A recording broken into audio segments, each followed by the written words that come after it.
एक लड़का था, माँ ने उसका विवाह कर दिया, पर वो कुछ कमाता नहीं था।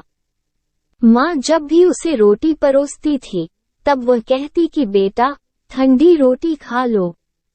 लड़के की समझ में नहीं आया कि माँ ऐसा क्यों कहती है, फिर भी वो चुप रहा।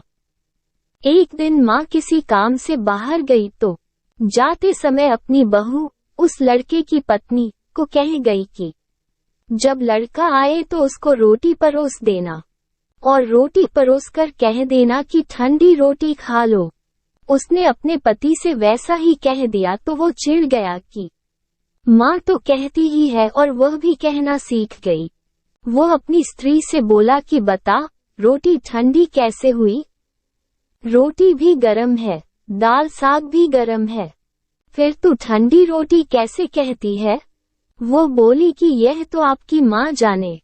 आपकी माँ ने मुझे ऐसा कहने के लिए कहा था, इसलिए मैंने कह दिया। वो बोला कि मैं रोटी नहीं खाऊंगा। माँ तो कहती ही थी, तू भी सीख गई। माँ घर आई तो उसने बहू से पूछा कि क्या लड़के ने भोजन कर लिया? वो बोली कि उन्होंने तो भोजन किया ही नहीं, उल्टा नाराज हो गए।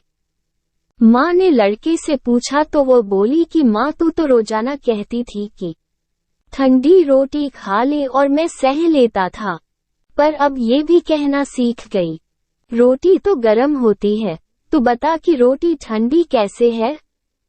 माँ ने अपने बेटे से पूछा कि ठंडी रोटी किसको कहते हैं? तो बेटा बोला, माँ सुबह की बनाई हुई रोटी शाम को ठंडी होती है। बासी रोटी ठंडी और ताज़ी रोटी गरम होती है। माँ ने कहा, बेटा, अब तू विचार करके देख, तेरे बाप की जो कमाई है, वह ठंडी और बासी रोटी है। गरम, ताज़ी रोटी तो तब होगी, जब तू खुद कमा कर लाएगा। लड़का समझ गया और माँ से बोला कि अब मैं खुद कमाऊंगा और गरम रोटी खाऊंगा।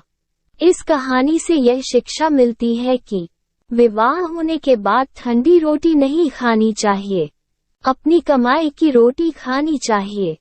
इसलिए विवाह तभी करना चाहिए जब स्त्री का और बच्चों का पालन पोषण करने की ताकत हो। ये ताकत न हो तो विवाह नहीं करना चाहिए।